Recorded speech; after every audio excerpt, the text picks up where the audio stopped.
Sports radio channel हर परत को खोलता है ये प्रोग्राम, जिसमें हिस्ट्री भी है और केमिस्ट्री भी, जो बताएगा अपर कट और स्क्वायर कट में डिफरेंस, जो क्लासिक भी है और क्लासिकल भी, हर खेल के हर एस्पेक्ट की पूरी कहानी सुनिए operation sport only on sports flashes, the world's largest sports radio channel. Sports radio channel.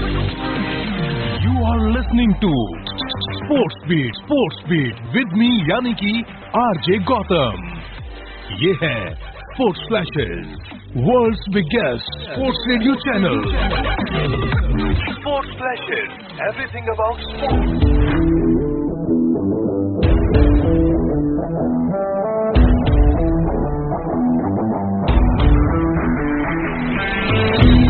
Hello, hi, नमस्कार। एक बार फिर से स्वागत है आपका स्पोर्ट्स फ्लैशेस रेडियो पर और मैं हूं आपका होस्ट एंड दोस्त, यो बडी कम ऑन आरजे गौतम। और ये जो वक्त होता है ना 10 बजे के बाद का, यहाँ पे कहानियों का सिलसिला शुरू हो जाता है। अरे बेटा, बच्चे की नानी सुनाएगी कहानी, नलके में आता था पानी, तो बेटा सुन लो, पानी का करो सदुपयोग, समझे कि नहीं? तो अच्छा, चलते हैं, आज मुद्दे पे आते हैं। स्पोर्ट्स फ्लैशेस रेडियो पर, world's biggest sports radio channel पर हम बात करते हैं आज किस चीज की। यहाँ पे कुछ स्टोरीज है हमारे पास जो हम आपको सुनाने जा रहे हैं। सबसे पहले आपको याद होगा, कुछ कंट्रोवर्सीज आज लेके आया हूँ आपके लिए फिर से। सुशील कुमार वर्सेस नरसिंह यादव, ओलंपिक में जगह पक्की करने की लड़ाई थी, दिल्ली हाई कोर्ट तक पहुंची थी। पहलवान सुशील कुमार और नरसिंह यादव के बीच रियो ओलंपिक में जगह पक्की करने की लड़ाई हाई कोर्ट पहुंच गई थी और ओलंपिक में शामिल होने के लिए जो WFI है, जो वर्ल्ड भारतीय कुश्ती संघ है, उसमें ट्रायल भी करवाए थे। और अपनी जो मांग के साथ 2 बार ओलंपिक पद जीत चुके सुशील कुमार ने दिल्ली हाई कोर्ट का दरवाजा खटखटाया। फिलहाल भारत की ओर से पहलवान नरसिंह यादव ने विश्व चैंपियनशिप में कांस्य पदक जीतकर रियो में अपनी सीट पक्की की थी। अब सुशील कंधे की चोट की वजह से वो पार्टिसिपेट नहीं कर पाए थे। अब मामला यहीं अटक गया। इससे पहले कि अपनी बर्थ पक्की कर चुके नरसिंह को रियो भेजा जाए, सुशील कुमार की मांग पर ट्रायल करवाकर फैसला किया जाएगा। अब यहाँ पे सुनवाई हुई, बहुत सारी बातें हुई।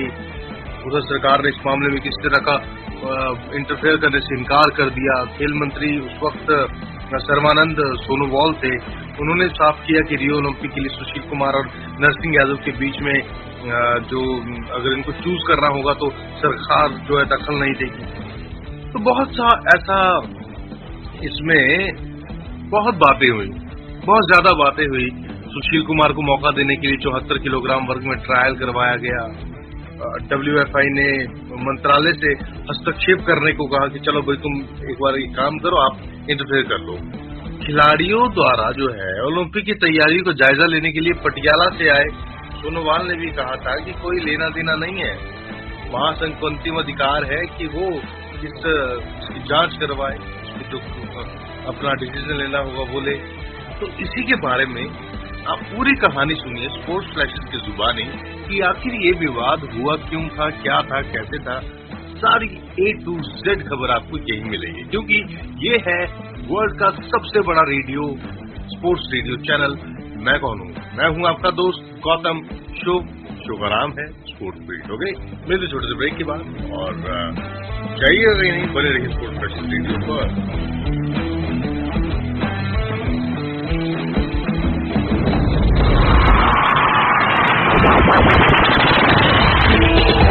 Controversially yours. साल सन 2016, यानी कुश्ती और नाटक का संगम। पहले नाटक सिनेमा के पर्दे पर, जहां एक लड़की ने लड़कों की अखाड़े में हजामत बनाई। ये फिल्म दंगल की कहानी थी।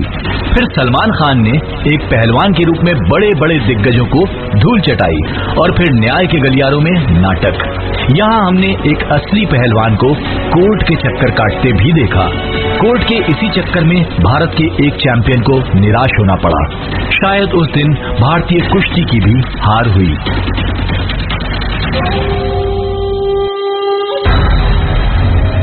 Welcome to a new edition of Controversially Yours on Sports Flashes.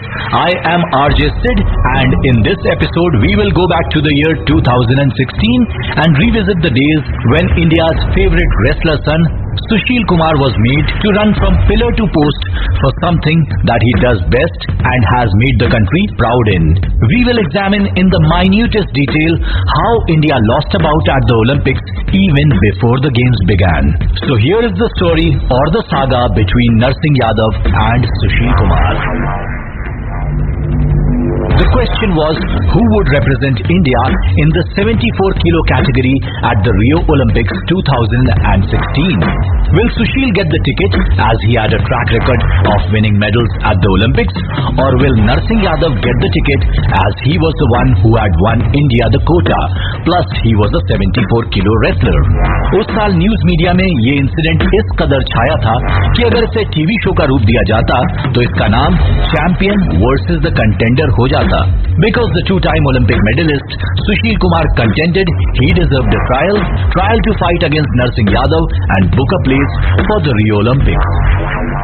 The seeds of this battle were sown in 2013 when the World Wrestling Body decided to scrap some weight categories for the 2016 Olympics. This included the 66 kg weight category also. Unfortunately for India, this was Sushil Kumar's category. This was the category in which Sushil had won 2 Olympic medals in the past. The first, a historic bronze in 2008, and then a silver medal in the 2012 Olympics at London. Celebrity wrestler Sushil Kumar की weight category अब खत्म हो चुकी थी और अब उन्हें एक नई कैटेगरी में मैट पर उतरना था. इसलिए उन्होंने 74 केजी कैटेगरी को चूज किया और विजयी रथ निकल चला था 2014 ग्लासगो कॉमनवेल्थ गेम्स की तरफ, जहां सुशील कुमार ने अपनी नई वेट कैटेगरी 74 केजी में गोल्ड हासिल किया. सुशील कुमार ने इसके बाद किसी मेजर चैंपियनशिप में हिस्सा नहीं लिया. उधर नरसिंह यादव, जो शुरुआत से 74 केजी कैटेगरी में खेलते आ रहे थे, इसी साल 2014 एशियन गेम्स में ब्रॉन्ज मेडल जीतने में कामयाब रहे. Narasimha then went on to win a bronze medal at the 2015 World Championship in Las Vegas, and this medal won India a quota for the Rio Olympics. इस कोटा प्लेस ने भारतीय wrestling में एक भूचाल सा खड़ा कर दिया, क्योंकि कोटा प्लेस के अनुसार one and only one athlete can participate from a country in any weight category. And in India, the tradition was that the wrestler who earned the quota place represented the country at the Olympics. इस बीच 2015 के and में pro wrestling league में नरसिंह यादव से possible face of avoid करने के लिए सुशील कुमार ने अपना नाम वापस ले लिया. तब सवाल उठे कि 2 बार के ओलंपिक मेडल विनर ने आखिर ऐसा किया क्यों? ऐसी क्या वजह थी कि सुशील नरसिंह यादव के खिलाफ लड़ने से आनाकानी कर रहे थे? लेकिन जब बात ओलंपिक में हिस्सा लेने की उठी तो सुशील ने 74 किलो में अपनी दावेदारी ठोक दी. ओलंपिक शुरू होने से 2 महीने पहले सुशील कुमार ने एक ट्वीट किया. ये tweet PM office sports ministry को ट्रायल करवाने के लिए इंटरवीन करने की रिक्वेस्ट थी. मानो एक स्वयंवर सा हो जिसमें नरसिंह और सुशील में जो जीतेगा वही रियो की दुल्हन यानी रियो की टिकट को पाएगा. अगले ही दिन रेसलिंग फेडरेशन ऑफ इंडिया ने सुशील कुमार का नाम ओलंपिक प्रेपरेटरी कैंप की लिस्ट से हटा दिया. बस अब क्या था, भारतीय कुश्ती के हलकों में भूकंप आ गया. सुशील कुमार ने 16 मई को बिगुल बजा दिया और दिल्ली हाई कोर्ट में नरसिंह यादव के खिलाफ ट्रायल की मांग रख के एक केस फाइल कर दिया. ऐसा पहली बार हो रहा था कि एक ओलंपिक स्पॉट के लिए बैटल रेसलिंग मैट के अलावा हाई कोर्ट में भी चल रहा हो.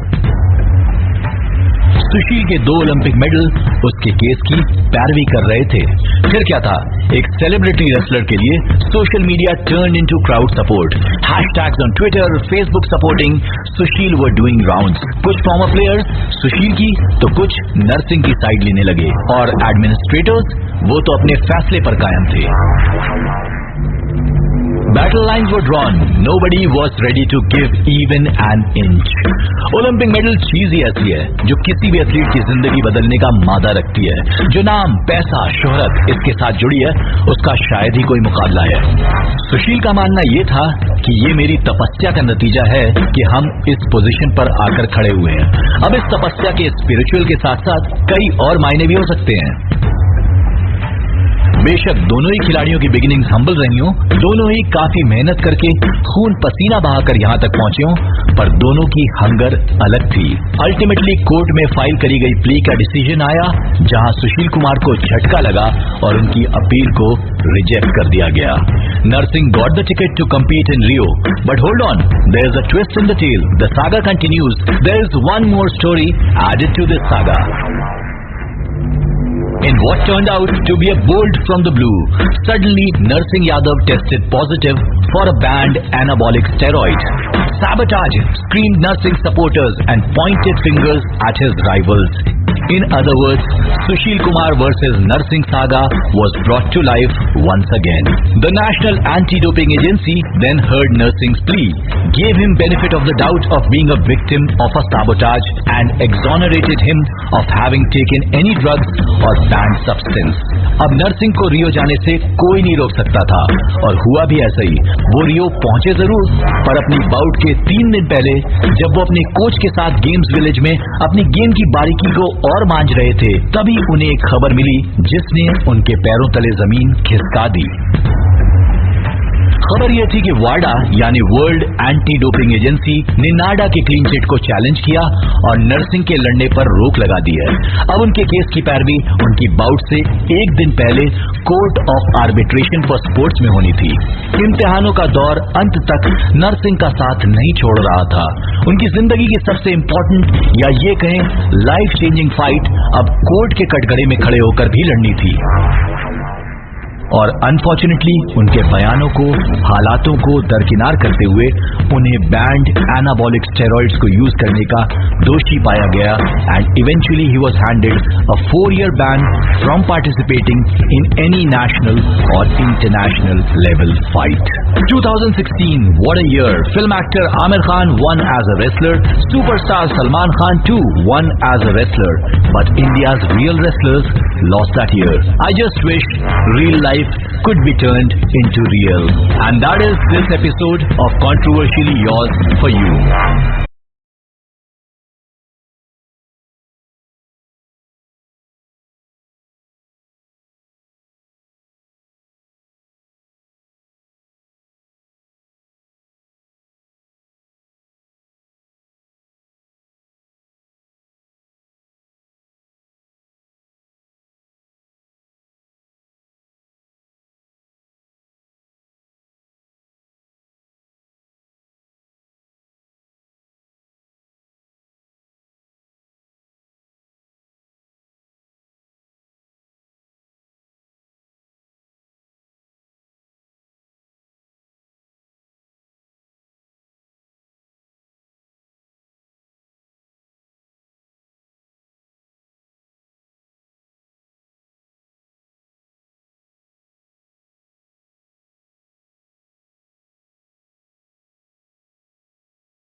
जिक्र ही नहीं था। इतनी थ्रिलिंग बट लॉन्ग प्रोसिक्यूशन के बाद फैसले की घड़ी आ गई थी। ऐसा ट्रायल जिससे This is the Golden Years with Sayyad and Sandy.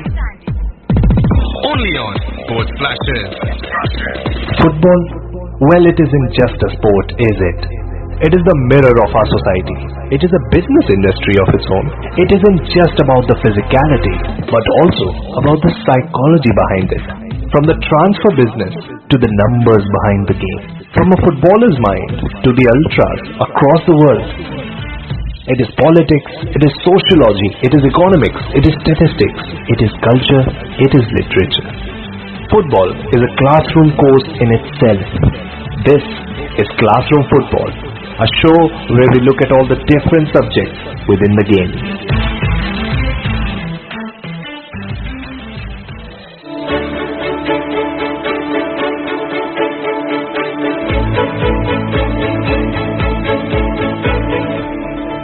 Hello and welcome to Sports Flashes. I am Rahul Pandey and you're listening to the Classroom Football Podcast, where we look at different subjects within the game. And to talk about subjects, well, there aren't many as of now which are as relevant as a footballer's mind.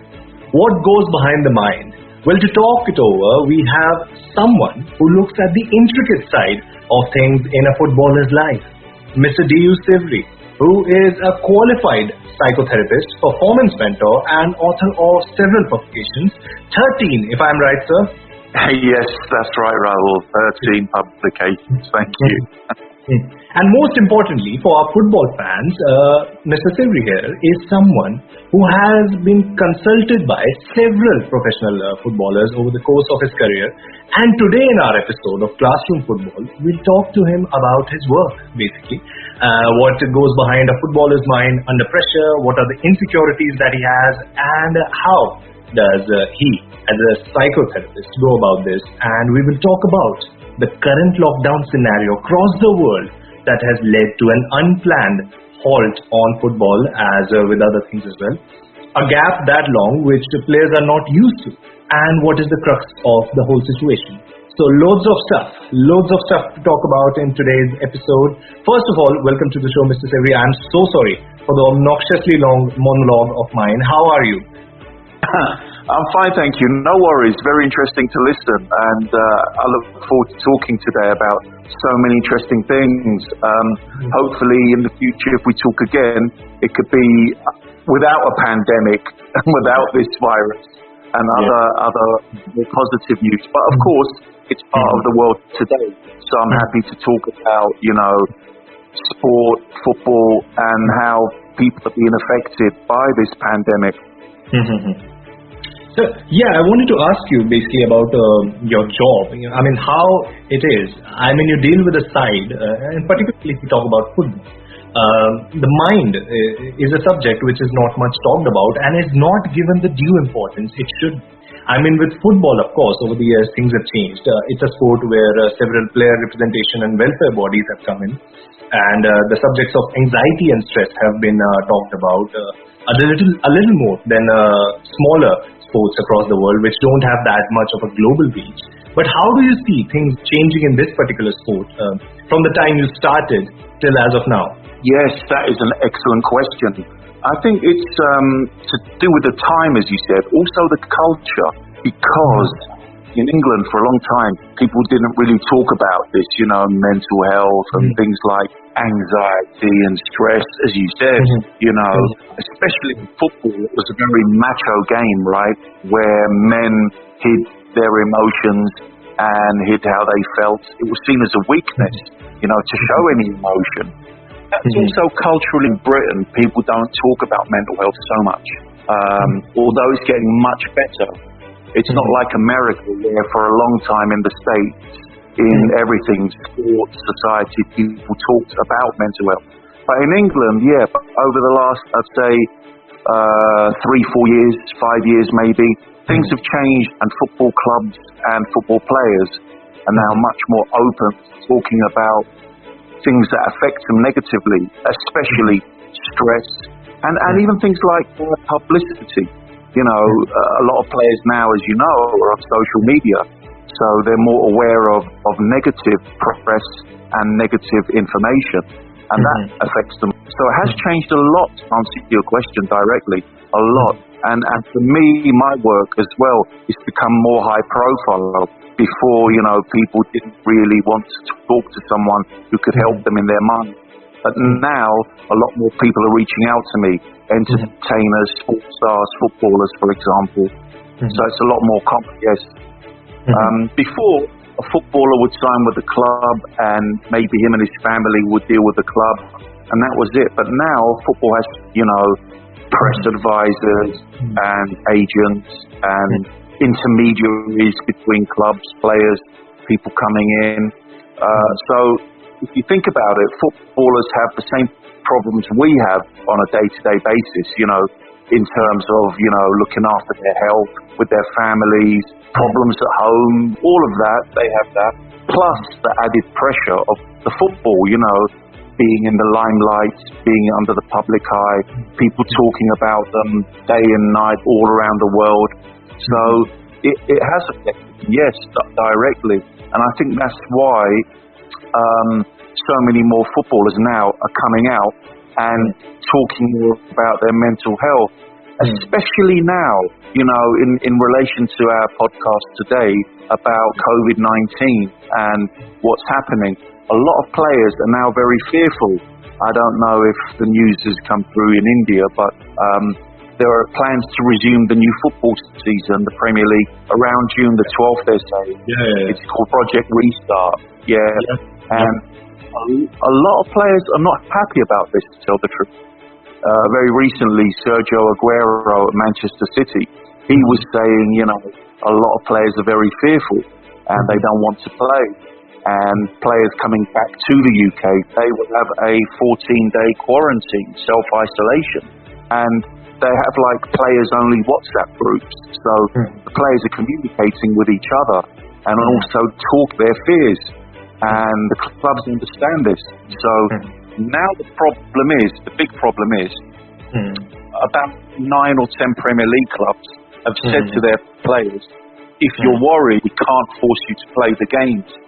So the question really is this fair? If your best players don't want to play and you can't force them to play, is it still football as we know it? No fans in the stadium if some of the teams don't have their best players. So there's a lot of questions really with this pandemic. Yeah. And we have been going through the Project Restart and everything around it here in India as well. So, I just want to come back over the years, since you started, has there been a sort of a common problem? Because, there are a lot as far as football is concerned. So you see a lot of issues which, as you mentioned, are just like the ones we face in our lives. I mean, is it to get to play in the starting lineup? Is it the wages? Is it the contracts? Or is it something like not getting along into a particular team? For say a new signing comes in, he's come in for a hefty amount, and all of a sudden he doesn't find himself into the particular side, and he's not gelling well with the players, with the coaches, with the supporting staff. What is the most common of these issues that the footballers have come to you with? Again, another excellent question, a very, very good question, because I can honestly answer all of the above, all of these. So over the years, let's take Manchester United. That's a big club, big fan base. Okay. For example, when Sanchez came into the club with a very, very high salary, there was mention that players like Pogba weren't happy, and one or two of the other players were not happy that he's getting so much more money than they are. So it creates unrest. And there were rumours, for example, that he didn't mix with the players or the players didn't mix with him. So that's a big problem. His form went right down from his days at Arsenal. Yeah. So he wasn't the same player at Man United. And that's a big problem, you're right, with the egos as well. From a young age, they're playing in front of thousands of people, worldwide audience, a lot of money, a lot of attention from women, attention from agents, attention from everyone. It becomes difficult from a young age to deal with that. Now, many clubs today have special people in there, player liaison officers who do a lot of work with the players. To mention another big club, that's right, you have all these, as you mentioned, Liverpool, Man City, Chelsea, all of them do that now. But the first one really was the game Manchester United, where Sir Alex Ferguson, he kept the players away from the media. He used to do that himself, before anybody else did. And again, yes, the biggest problem with the ego is if they're not playing, they get upset, or conflicts in the changing room. There's a lot of that as well that the public don't know about. And also problems with the manager or even the owners.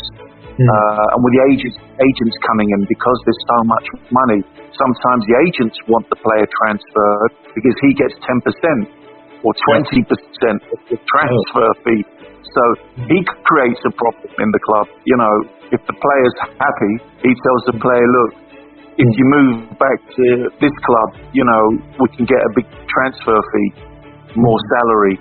So it's a lot more difficult now to be a footballer, I think, than just 10 years ago. Very difficult now. Tell us a bit about your performance mentor side of things. How does that work? Thank you. Thank you for the question. Again, let's say you're a footballer, a striker, you're not scoring goals, or you're a goalkeeper and you're having a bad run and you're letting in a lot of goals, or you're not playing in the team as regularly as you want. So you start to question your ability, you start to question your skill, question your talents. And then if you work with someone like me, then what I do, I look at the root causes. Why are you not performing at the top level? Visualization, different techniques, improving confidence, building mindset, how to cut out negativity, how to not think about outside factors playing the game. Because let's say you're a footballer, as I said, same problem. You have a problem with your family or your wife, you're going through a divorce, and then someone says, right, play a game, and you have to block all the negativity out. Now that's difficult in any job, but very difficult in football because the cameras are on you, the media is on you, fans are watching you, so you have extra pressure. So what I would do, I would give the player techniques how to cut out outside pressure, how to block things out, how to have positive self-talk, how to create an optimal mindset, as I call it, when they're playing a game. So then, if you're a striker, you'll start scoring again. If you're a goalkeeper, you'll start to play better again. And you can carry on without it affecting your performance. So a lot of players come to me now and want help directly, one-to-one, with how to improve their mindset and deal with the negative aspect, especially the negative aspect of their own personality. Because if you think about it, every player has his own personality. And that has to mix in the team, mix into the club, and form a bond, a togetherness. So naturally, you can see even in an office it's difficult. You have an office and you have 10, 12, 15 different personalities. It's difficult in an office.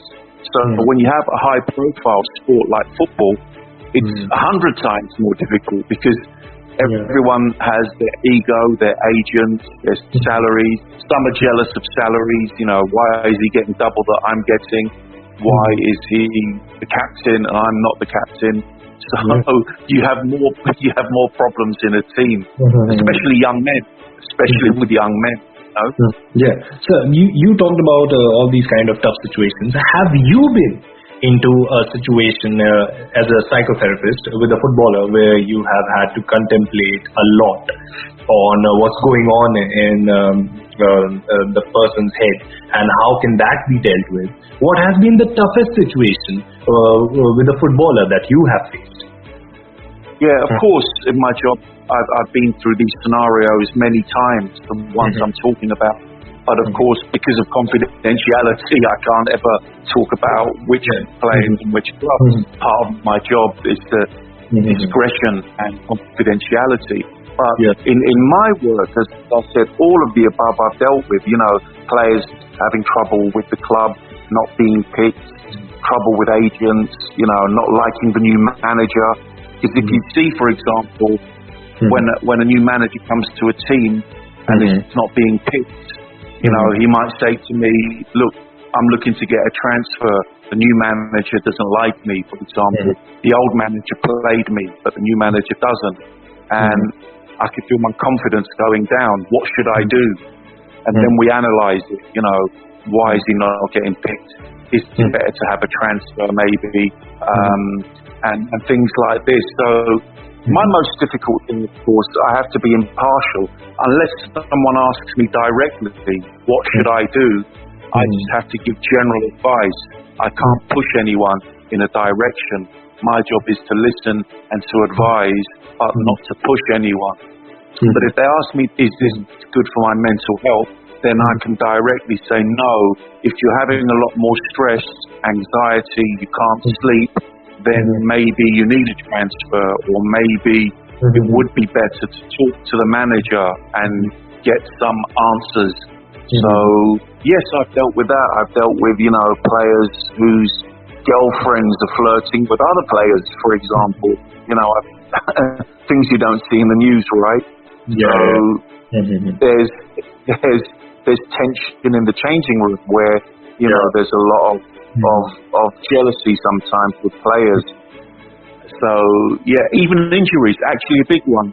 A big one is injuries. So a big one actually is injuries. If a player is injured and it's a long-term injury, that really affects their mindset negatively.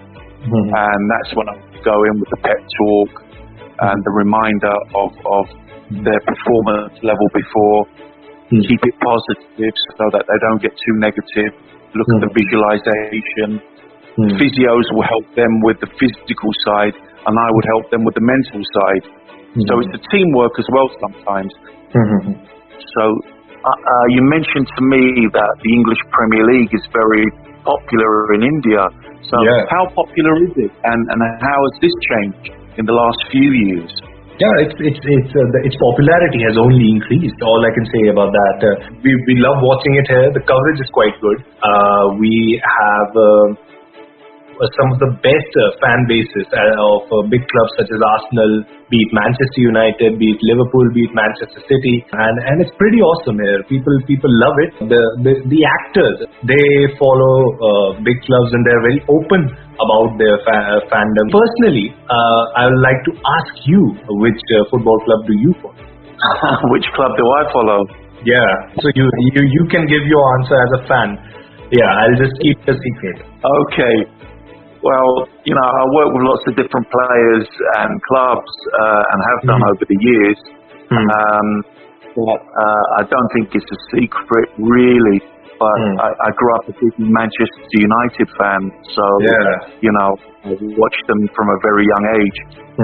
I think as you get older, you have to be more diplomatic. If it's your job, you have to do your best for your job. But as you know, some players, they grow up supporting one team and then they play for another team. So, if someone asks me directly, are you a football fan? Yes, I am. But of course, I can't be biased in my work. I have to be very diplomatic.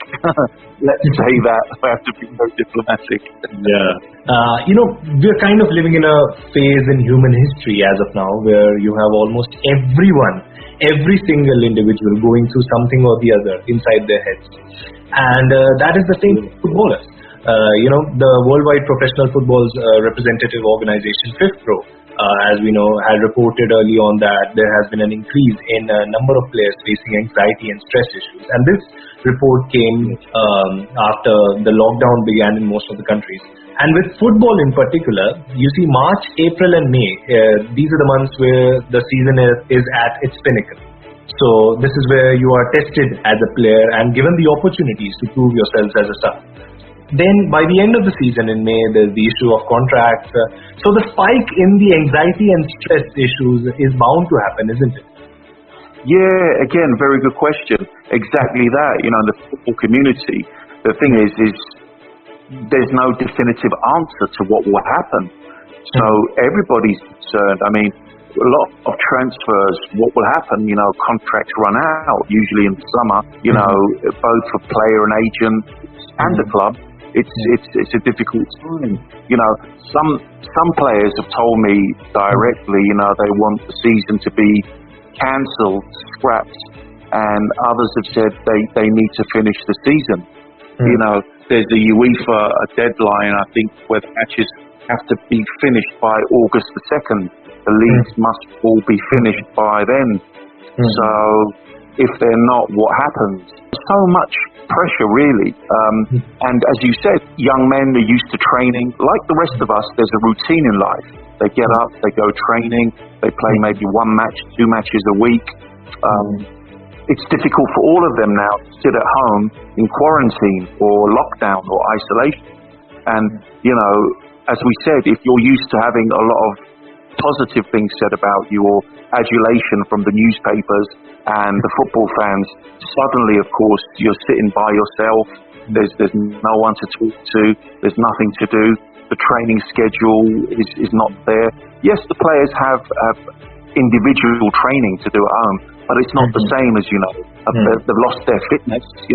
They're eating badly, some of them, because the clubs also have dietitians and the football clubs have nutritionists. So they're at home maybe eating some more chocolate bars or being a bit lazy and not training. And that's normal, both mentally and physically. I think the last 3 months have been totally difficult because, as you know, the end of one season, players usually have a few weeks break, but this is now a few months. So if they start the football up again, they'll need a period of training. How long will that be? How safe can they be? And again, what I've heard directly from the football community, a lot of players have told me, they are fearful of going back. Some players have asthma, for example, and if you have any underlying health problems, you should be quarantined, locked down, or they're looking after family who are very ill. So some players are very fit and healthy. They might have the virus, but they're showing no symptoms. So to play a football match, as you know, to play a football match, it's not just 2 teams. You have the coaching staff, medical staff, you have the ground technicians, you have the maintenance people. There's always, a doctor there, ambulance, paramedics. So, catering as well. All the clubs always have catering. The press, journalists are at the matches. So even just to play 1 match, there's probably hundreds of people at the stadium. So, that's without the fans. So everyone must be tested. They must have social distancing. And some players are genuinely fearful that this is an impossibility. Then, of course, you have the legal aspect, another important side. Let's say a player gets ill and he then sues the club, or he then, infects other players. What happens then legally? Who is responsible? Is it the Football Association, the clubs themselves? So, personally, Raoul, I think it's a bit too early maybe to start up, because even next season they're saying maybe there'll be no fans at the matches. So is it football as we know it? If you imagine football with fans at the stadium, atmosphere, there's no atmosphere. It's a different sport. And some of the things they're saying, if they carry on the season, will the players have to wear masks in training? I'll go through a few options that they're discussing. Do players wear masks in training? Should there be social distancing there? Can there only be 5 people training at the same time? Will they carry the season on at neutral grounds? Maybe use 5 substitutes a match. Maybe the matches will be 80 minutes. They're talking about that. And in England, and very important, a good thing to know, I don't know if you know, but they're even mentioning taking all the football players to Australia to finish. There's 92 matches left, 92, and they're saying, let's go to Australia to finish it. I mean, what do you think, good or bad? I think, it's the same which is happening in India currently, because we have a really, really fancy cricket league called the Indian Premier League here, and of course, IPL, of course. Yeah, the talk around here is that Sri Lankan Cricket Association has shown interest in hosting the IPL in their land. And what Australia, there have been talks in Australia, now this isn't official, but there have been talks that a lot of cricketing experts are saying that if not the T20 World Cup for 2020, we can organize IPL.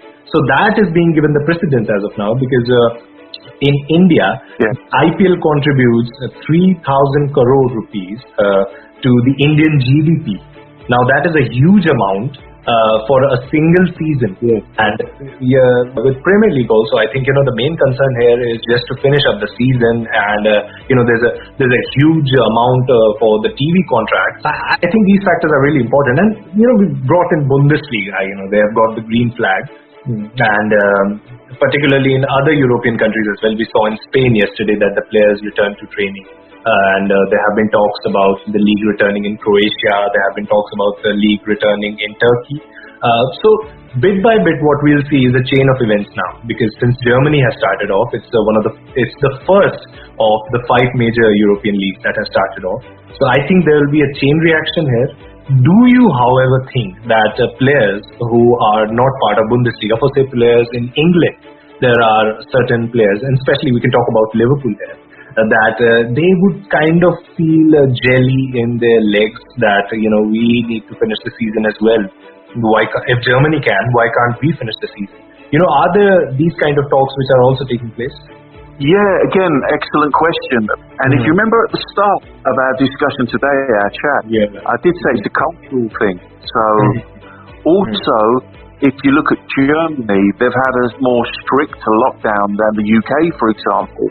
So they've got it perhaps more under control, whereas in the UK it's been different.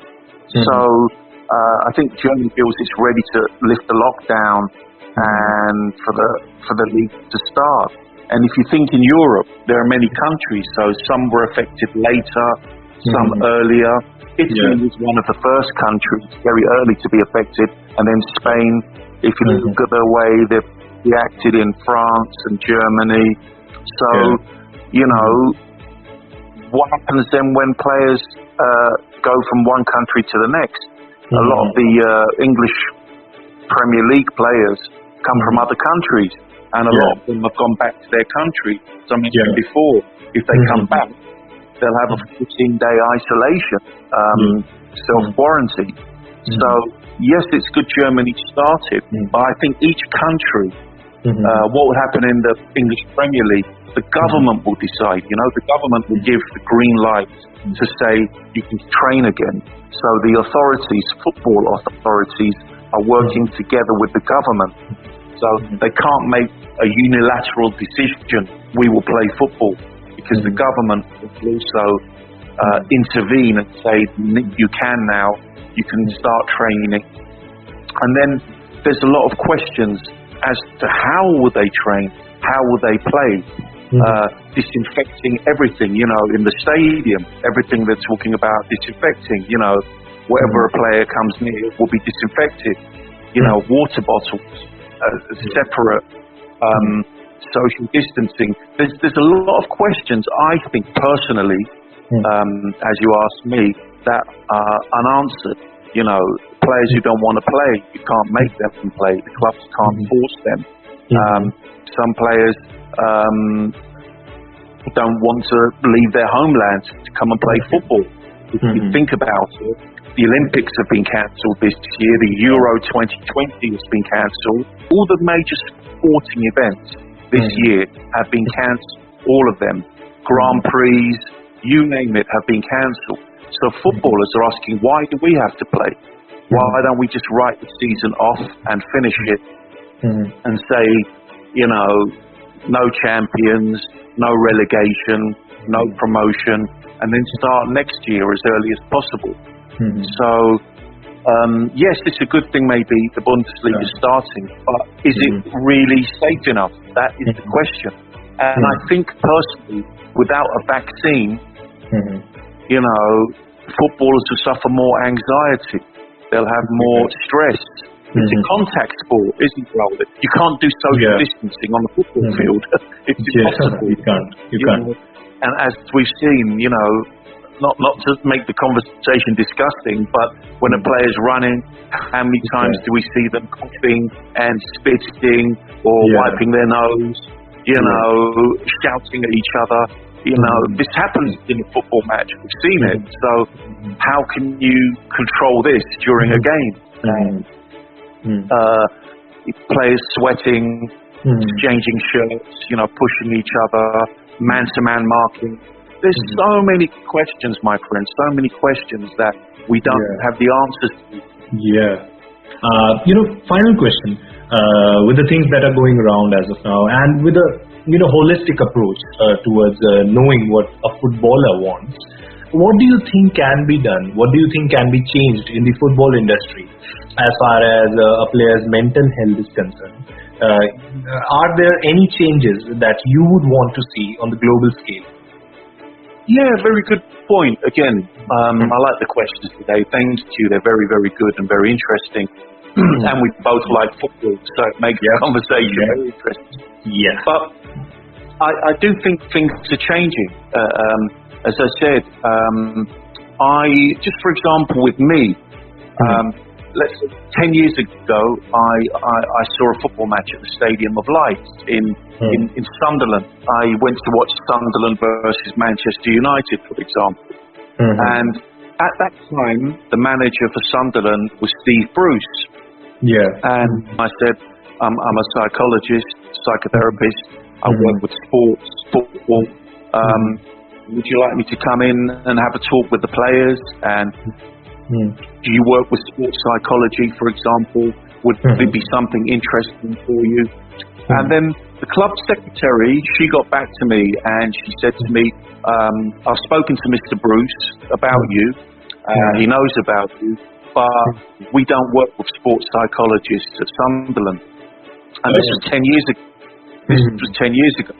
So, of course, I'm thinking, why not? It could really benefit you and the club. And not long after that, they got relegated and he got sacked. So I thought, maybe you should have helped. You should have got the help from me. It's a point you can raise in the media as well. Yeah, of course. But my point to that story is, 10 years ago, managers were still thinking, what can a sports psychologist do?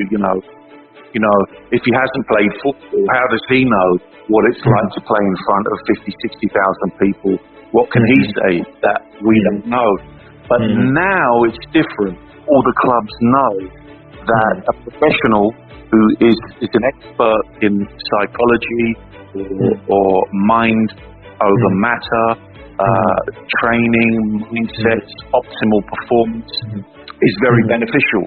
As I said before, you have your nutritionist and dietitian at the club, the club doctor, and now all the clubs I know work with a sports psychologist.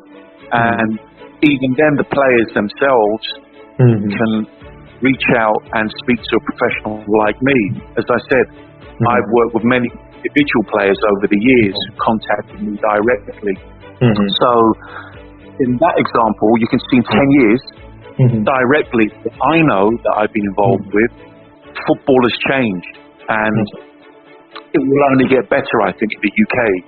More players will contact sports psychologists, more clubs will work with them and see them as very important. It's not just physical. Most of the sport is psychological. You often hear the players, you hear that the motivation isn't good or the momentum isn't good. That's all in your head, You do the physical exercise every day, but if your head isn't right, it will always affect you physically. So players understand that and clubs understand that. So I can see a big change in 10 years. Now if I contact a football club, or if I contact players, well, actually players contact me because you know, it's your reputation when players hear that you work in this field and you get some positive recommendations. They find you. Do you see what I mean? And you know, I'm also connected to a lot of football agents. So the football agents will contact me directly, say, "Can you work with my client? You know, he's lost his form, or he's lost his confidence, and you do something." So that's where I help. So yeah, it's been a big change, a very big change, just in 10 years in England. Well, so before we let you go, I'll have to ask you this question. It's been bugging me since you said you were a Manchester United fan. You know, just one football fan to another. On a scale of 0 to 10, how much do you want the season to be cancelled just so that Liverpool cannot get the title?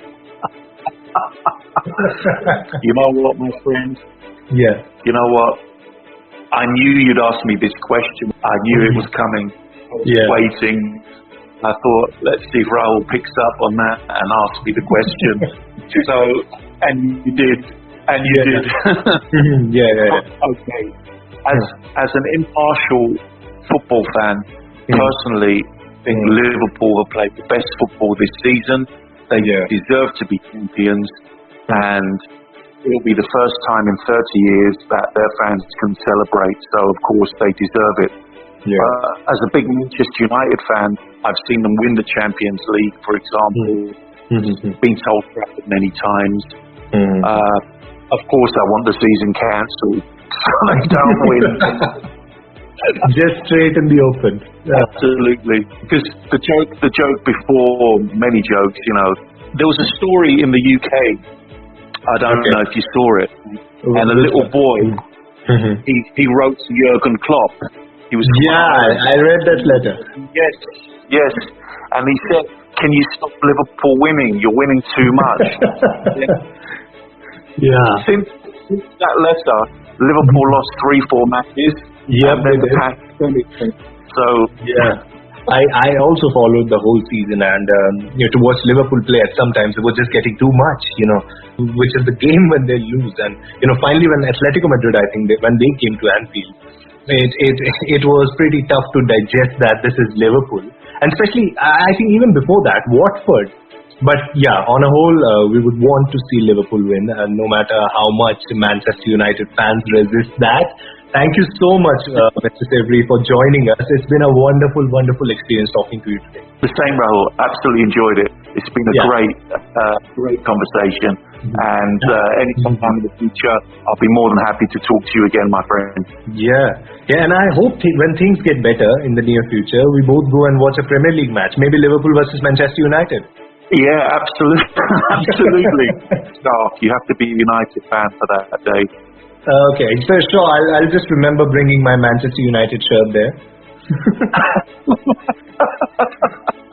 Okay, nice one, my friend. Very good. Thank you so much, Mr. Severi. And that's it from us in Classroom Football today. For more such interesting conversations on football and for everything about to look into the allegations, sports, stay tuned to Sports Flashes.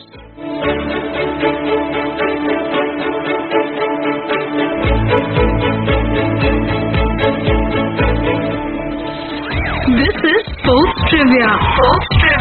Only on Sports Flashes. Muhammad Ali is regarded as one of the best boxers of all time. Before turning professional, Ali won the Olympic game at the 1960 Games held in Rome. Did you know he threw his gold medal into the Ohio River after he returned home due to racism in his country? His medal was later presented to him at the 1996 Olympics in Atlanta. This is Sports Trivia. Only on Sports Flashes.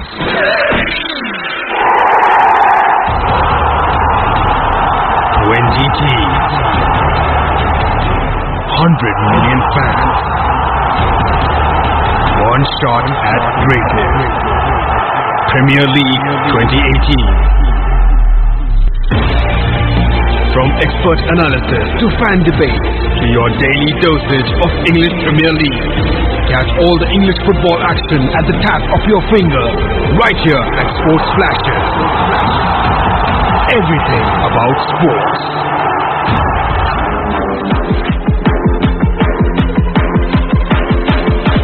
This is Sports Flashes Live.